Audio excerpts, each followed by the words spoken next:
What's up, guys, and welcome back to the Little Scale Cars YouTube channel. Today in the review box, we have the Ferrari FXX-K Evo from StanceHunters and LittleToy.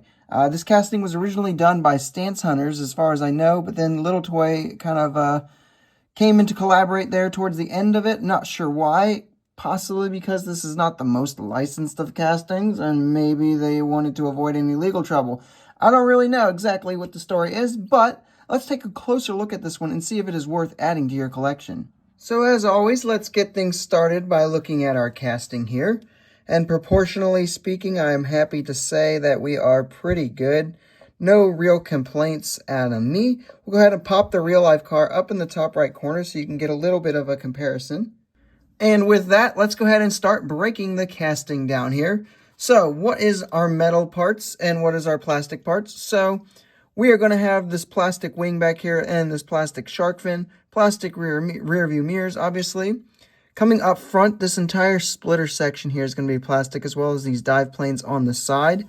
That is just about it as far as like the large pieces of plastic that you can see from the exterior. Inside there, you are going to see a lot of plastic in the engine bay and stuff, obviously. We'll kind of get into that in a little bit, though. Just about everything else, though, is going to be metal, including the vast majority of the base here, which is very nice to see. All the little details that you can see here, they are looking good. All of our body lines, basically exactly how you'd want them to be. Even little detailing going on inside here. You can see some sort of duct or something.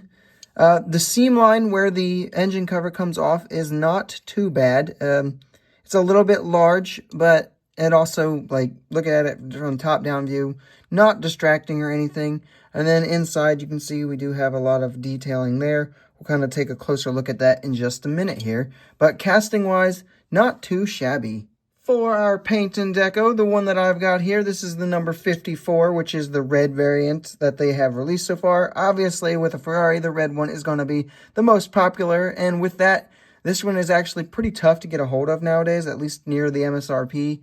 But it is still possible. There is also a blue variant and a black variant, black and yellow, and then blue and kind of a silverish white.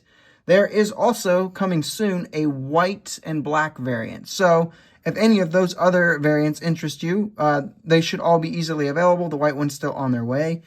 This one, still fairly difficult to find, but not impossible. Moving into our details, let's go ahead and remove the engine cover just for a second, even though we're going to start up front, just so I'm not trying to hold it on the entire review. First thing to notice here, there is no sort of headlights. Now, this little strip here is where the headlights would go, but they didn't even paint anything in there, which is extremely odd, and I actually didn't notice that until I started to break this down for my review. Very, very odd. But up front here, we do get a little Ferrari logo there. Meshing behind here where you'd want it to be, looking really good. Nice carbon fiber on the splitter, looking really cool. This whole section here done in carbon fiber, really, really nice. Making our way down the sides here, we do have accurate wheels. They are tough to see, but there is a little disc back there, brake disc, and the little teeny tiny caliper as well.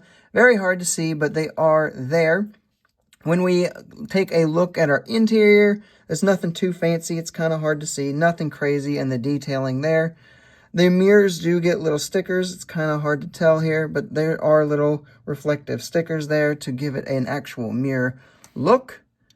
When we look at it from behind here, again, the taillight sections they're actually there, but they're very small. You got some exhaust poking out here, meshing right here and in here.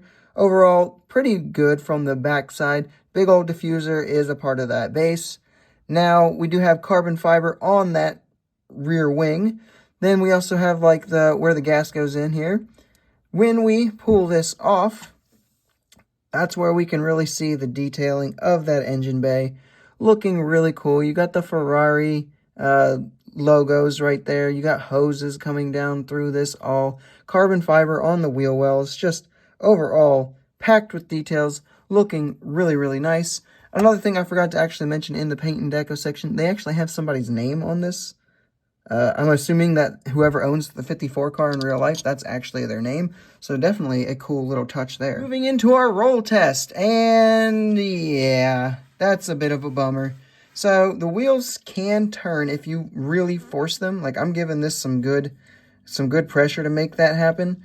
But as far as like putting it down and expecting it to roll like a mini GT, that is straight up not going to happen.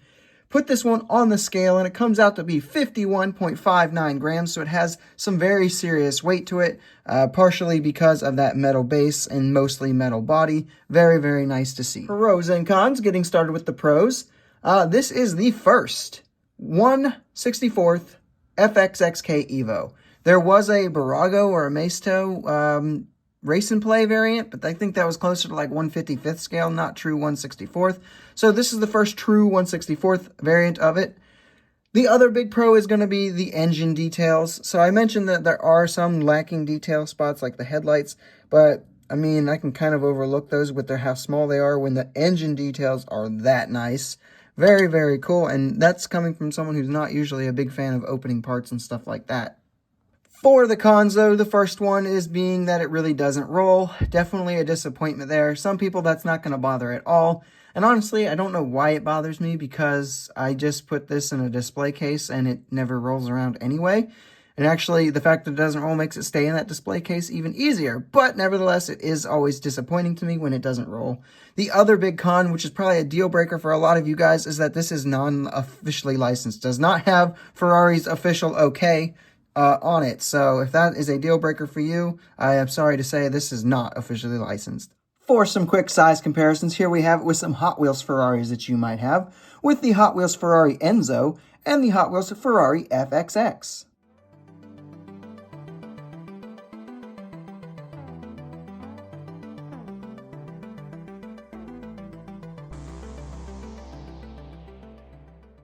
And here we have it with probably the two most important size comparisons to look at. These are both standard FXX, not the FXX-K Evos. So this is Kyosho's on the left-hand side here, and that is Tomica Premium's on the right.